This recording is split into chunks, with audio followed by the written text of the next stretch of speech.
Hey, Shalom, everybody. Today's topic is knowing the signs of the time.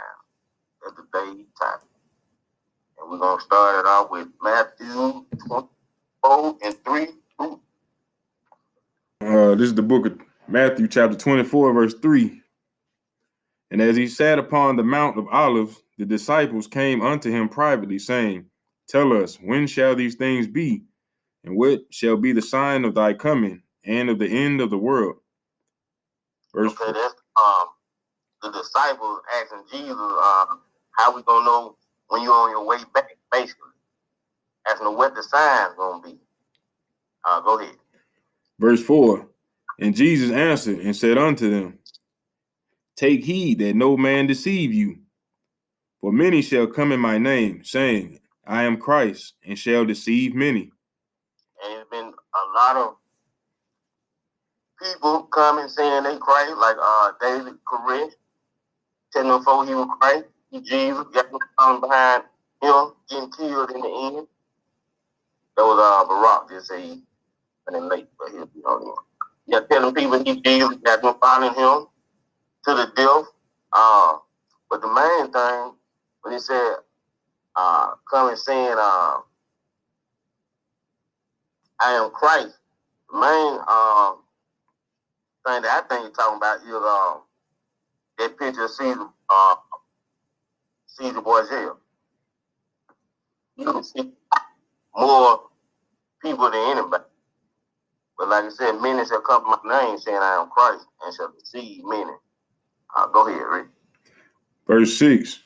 And ye shall hear of wars and rumors of wars. See that ye be not troubled, for all these things must come to pass, but the end is not yet.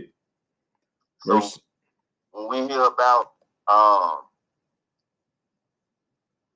China wanting to shoot some missiles over here, Russia wanting to shoot some missiles over here, or just big wars, rumors of wars breaking out, God saying, don't let that trouble you. As long as you stay doing what you're supposed to do, keeping these laws and commandments, you ain't got nothing to worry about. And how to stay mounted in this book and just strive to do your best according to the commandments of the Lord. And don't let it bother you, like you say. Verse 7. For nation shall rise against nation, and kingdom against kingdom, and there shall be famines and pestilences and earthquakes in diverse places. All these are the beginning of sorrows. So when you see this stuff like Corona and hearing about people like the grocery store running out of food because of no storm and stuff like that, you know, he said these are just the beginning. We just seeing the beginning. It's going to get a whole lot worse on down the line. Whole lot worse. So now we're going to go to Matthew 24 and 19. Matthew chapter 24 and verse 19. And woe unto them that are with child, and to them that give suck in those days. They're going into when Jerusalem was being attacked by the Romans. There was a prophet. I mean, back then, if you knew this Bible, you know that destruction was coming to the one who gave suck. In those days, you have to know the prophecy and flee to those mountains, like it said, in order to avoid that woe or that destruction that it was speaking about right there. That's again knowing the signs of the time. It benefits you to know the signs of the time. From there, we're going to go to 2 Timothy 3 and 1.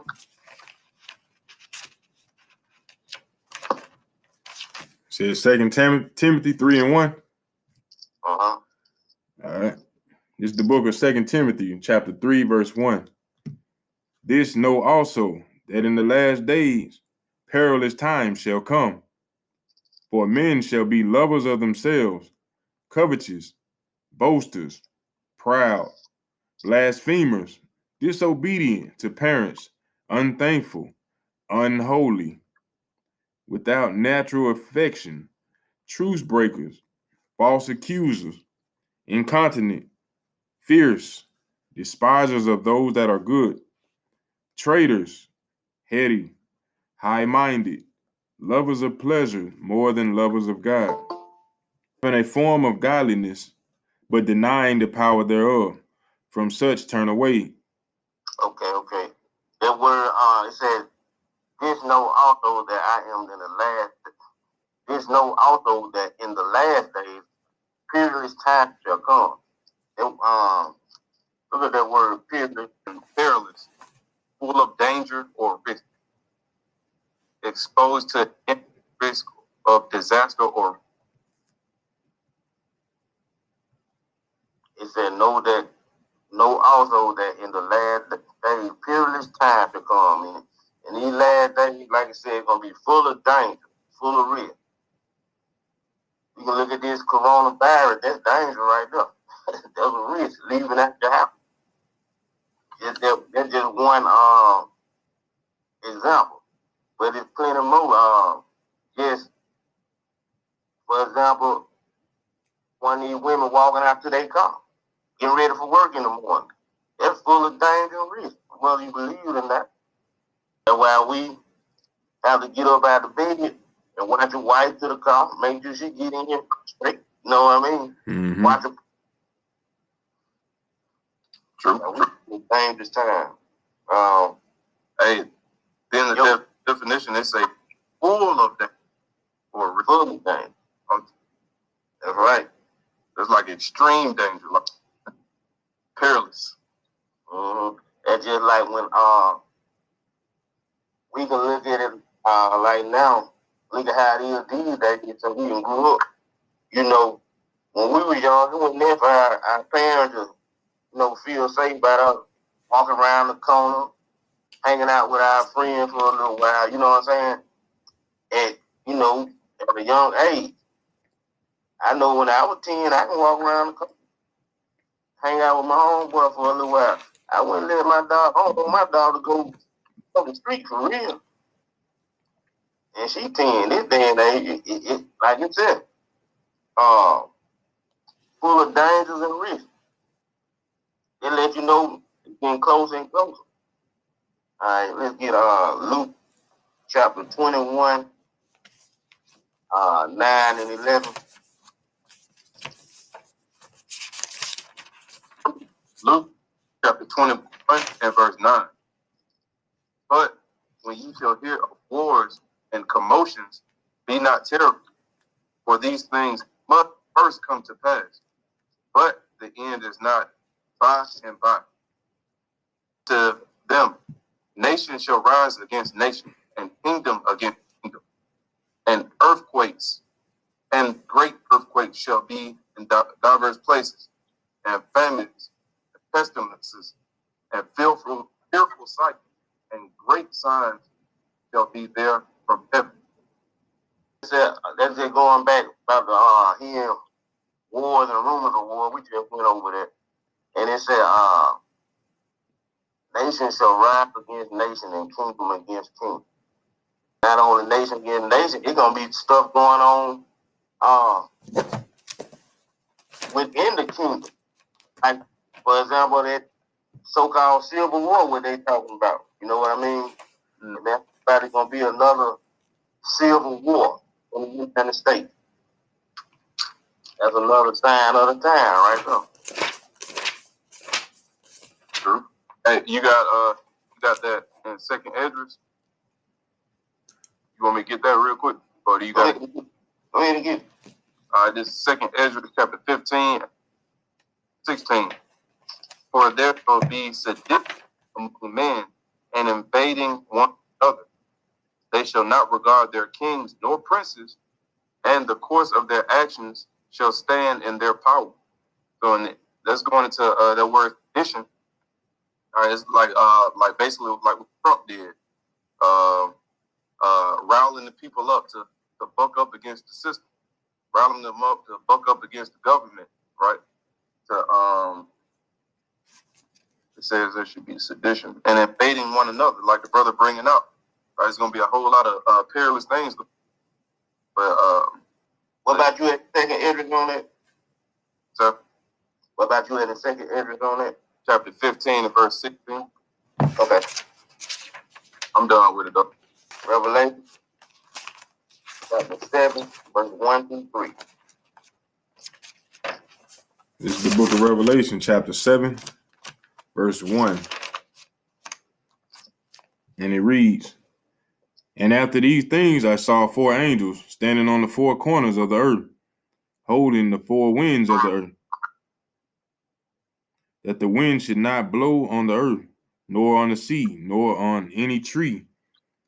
And I saw another angel ascending from the east, having the seal of the living God, and he cried with a loud voice to the 4 angels, to whom it was given to hurt the earth and the sea, saying, Hurt not the earth, neither the sea, nor the trees, till we have sealed the servants of God in their foreheads, of our God in their foreheads." Okay, that's pointing to 12,000 from each tribe, what he's waiting to get sealed. It's going to equal out to 144,000. So when those 12,000 out of each tribe are sealed, basically, like you said, hurt not the earth nor the sea. Once those 12,000 from each tribe are sealed, that's when he basically gonna tell those angels that he told not to hurt the sea. Hey, that's when he gonna say, "Hey, y'all do what y'all gotta do now." I got them 144,000. Go ahead and do what y'all do. And like I said, we don't know how many from each tribe sealed right now. It could be 11,999. You know what I'm saying? We ain't gonna know. We don't know. So in that regard, it's best that we all stick wholeheartedly to the commandment, knowing that we're going to barely squeeze in there. All right. Hey, let me get a precept on that. Okay, this is 2 Peter chapter 3 and verse 10. "But the day of the Lord will come as a thief in the night, in which the heavens shall pass away with a great noise." It's talking about those nuclear missiles. "And the elements shall melt with fervent heat, and the earth also, and the works that are therein shall be burned up. Seeing then all these things shall be dissolved, what manner of person ought ye to be in all holy conversation and godliness?" So just like the brother saying, we supposed to be in holy conversation, godliness. We supposed to be keeping these commandments, because those bombs can drop any day now. So like the brother said, hey, he might need one more skill. We don't know. He might need 36 more. We don't know. You know what I'm saying? So that's why, like the brother bringing out, hey, it's important to stay in these commandments. And like I said, like I said, it's important to stay in command. We all gonna slip. All of us on these calls slip sometimes, but you have to recognize your slip, ask forgiveness, and try not to keep doing the same sin over and over again. And as long as you doing it, it hits you for how to mess up out of sin. I mean, you strive and do better, because when you ain't paying no attention, you really don't care. It don't even register in your mind that you're doing something you ain't got no business doing. But you have to recognize it and ask forgiveness and strive to do better. And from there, we're going to go to, we're going to go back to what him just said. Go to 2 Peter 3, 7 through 10. All right. 7 through 10? Yeah. All right. 2 Peter chapter 3 and verse 7. "But the heavens and the earth, which are now, by the same word are kept in store, reserved unto the fire against the day of judgment and perdition of the men. But, beloved, be not ignorant of this one thing, that the day with the Lord as 1,000 years as one day. The Lord is not slack concerning his promise, as some men count slackness, is suffering to usward, not willing that any should perish, but that all should come to repentance. But the day of the Lord will come as a thief in the night, in which the heavens shall pass away with a great noise, and the elements shall melt with fervent heat. The earth also and the works that are therein shall be burned up. Well, you had your hit on right there. But it said, like it said, but the day of the, it said, but beloved, be not ignorant of this one thing, that one day is with the Lord as 1,000 years, and 1,000 years as one day. Meaning, a lot of folks might be looking at it like, well, they've been talking about the Lord coming back for a long time. You know, they looking at it like for the last, I say, 50, 60 years. But to us, it seems like a long time, but like I said, 1,000 years of God is one day. So you can't put no time limit on his coming. So I done seen stuff like where they've been saying God's gonna come back for the last 700-800 years. But like I said, you can't put no time limit on it. It says one day with the Lord is 1,000 years, and 1,000 years as one day. Hey, can I get one more precept on something? Go ahead. All right, go to verse 3. It's basically going what you just said about people saying like about it being so long. Lord came, or we've been about he gonna come, why he ain't came yet. It says chapter 3 and verse 2 Peter chapter 3 verse 3. It says, knowing this first, that there shall come in the last days scoffers, walking after their own lust, and saying, where is the promise of his coming? For since the fathers fell asleep, all things continue as they were from the beginning of creation. So you're gonna have scoffers saying, hey man, y'all been talking about this Israelite stuff since 2013, man. Y'all been talking about this Israelite stuff, you know what I'm saying, since 1970, you know? Like, what's going on? I thought y'all said Christ was going to come back in year 2000. What happened? It's been 400 years since what happened? You know? So we're going to have stuff. But that's why we got to be ready for the spiritual battle, right? It's a spiritual battle that we got to go through every single day.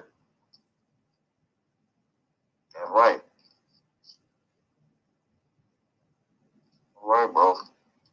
Okay, from now we're going to go to 2nd Ezra, and approximately 2nd Ezra 13, verse 28 through 38. All right. This is the book of 2nd Ezra, chapter 13, verse 28. And that he held neither sword nor any instrument of war, but that the rushing in of him destroyed the whole multitude that came to subdue him. This is the interpretation. Behold, the days come when the Most High will begin to deliver them that are upon the earth, and he shall come to the astonishment of them that dwell on the earth. And one shall undertake to fight against another, one city against another, one place against another, one people against another, and one realm against another. And the time shall be when these things shall come to pass, and the sign shall happen which I showed thee before. And then shall my son be declared, whom thou sawest as a man ascending. And when all the people hear his voice, every man shall in their own land leave their battle they have won against another, and an innumerable multitude shall be gathered together, as thou sawest them willing to come and to overcome him by fighting. But he shall stand upon the top of Mount Zion, and Zion shall come, and shall be showed to all men, being prepared and builded, like as thou sawest the hill graven with thy hands. And this my son shall rebuke the wicked inventions of those nations, which for their wicked life are fallen into the tempest.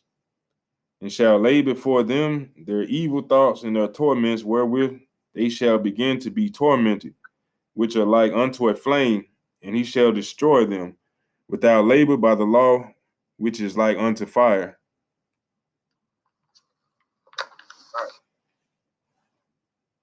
Right there, it was talking about when these nations see the Son of Man, they're gonna take up weapons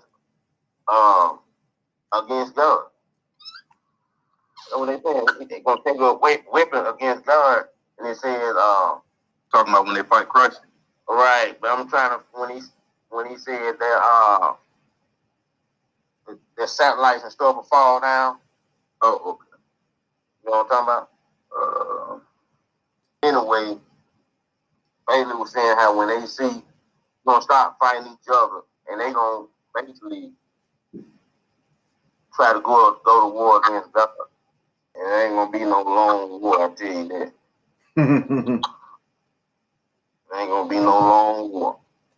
Just like what you said in 2 Peter chapter 3 and 8, and it say, but beloved, be not ignorant of this one thing, that one day, so it's gonna be that one day, or it say verse 10, but the day of the Lord. So it ain't gonna be no weeks and years, it's gonna be that day. And it's gonna be over with, you know. Mm-hmm. That's another verse somewhere that say, in that day and in that hour. I know I wouldn't want to be on the wrong side of the field in that war. I know that. But now we're gonna get Matthew 24 and 14. Matthew chapter 24, verse 14. And this gospel of the kingdom shall be preached in all the world for a witness unto all nations, and then shall the end come. All right, so that lets you know that the fact that the Mexicans, blacks, and Native American Indians, and Jesus is a black man, the true gospel, it had been preached throughout the end exchange. And it also lets you know that Christianity and what's the one with Farrakhan is Islam. Islam, Christianity, Islam, you know, those are the biggest two religions, and they are all over the world. And so that's letting us know that those can't be, neither one of those can be the true gospel. Because it said when this gospel is preached throughout the world, then the end shall come. But the gospel that we preach and speak on, it gained faith rapidly. And it got some people scared also. So that's one thing. The more and more you see people out on the corner in the United States, you see it on YouTube, people, Israelites on the corner in other countries, the more and more you see it coming because it's getting taught. It's making its way throughout the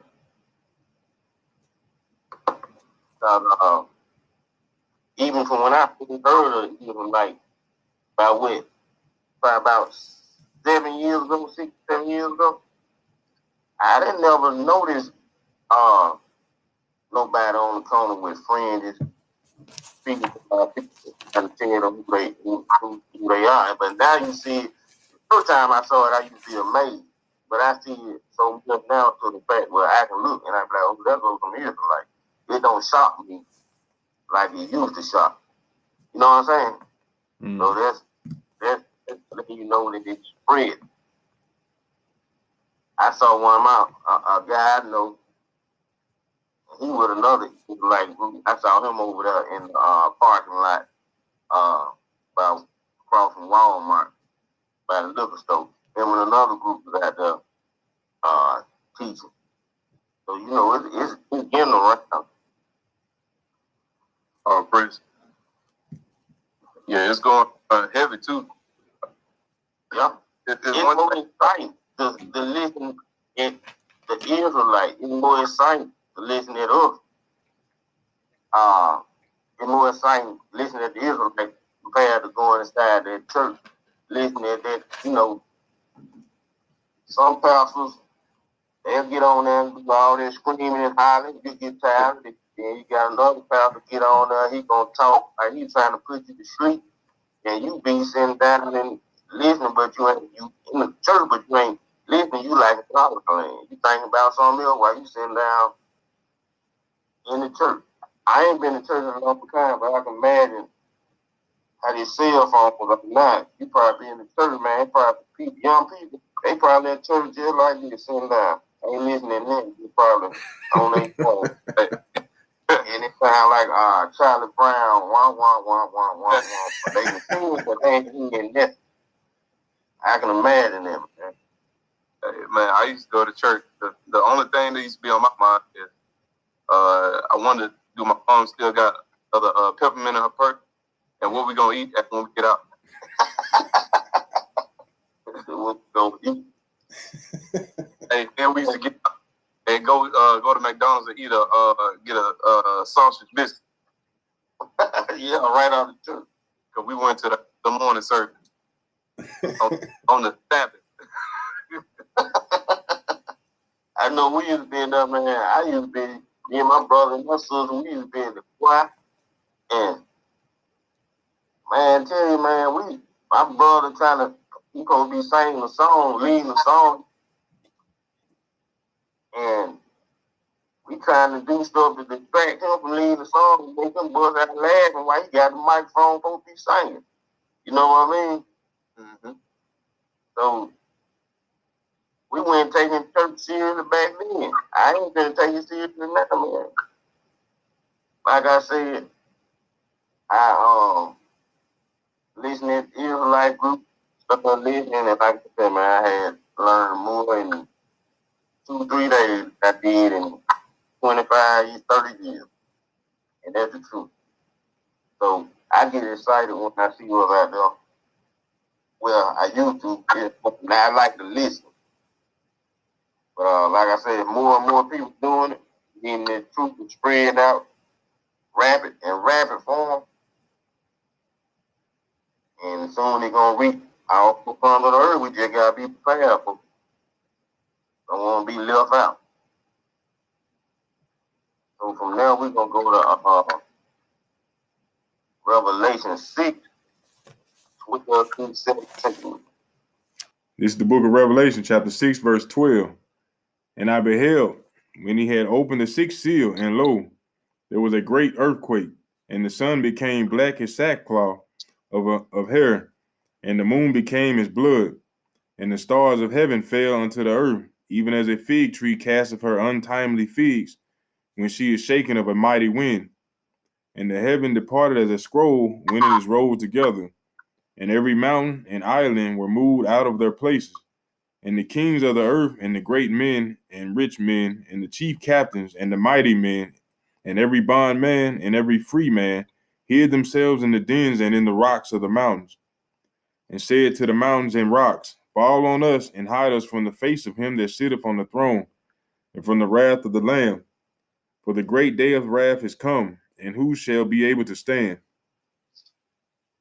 All right, it says, and the heaven departed as a scroll when it rolled together, and the mountain and the island were moved out of their place.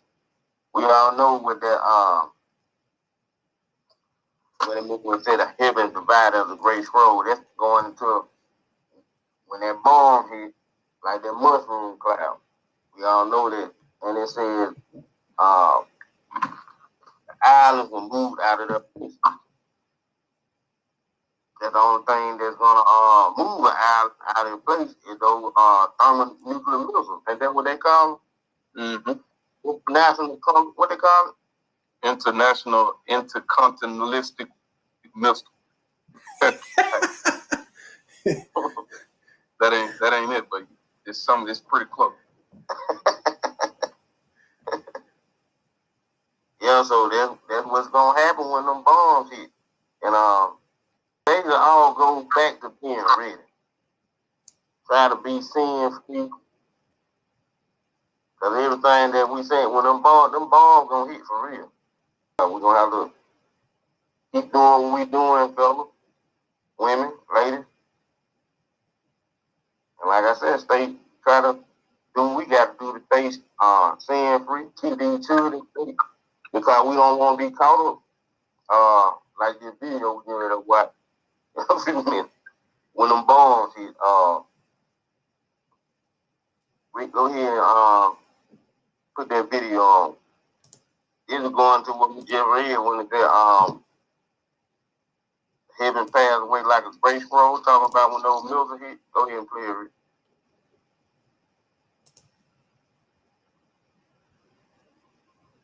It's just to give everybody an idea.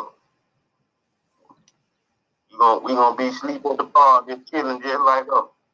And them bombs will hit.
That video will just show y'all, give y'all an example of how it's gonna be when those bombs hit, how scary it is. It's gonna be.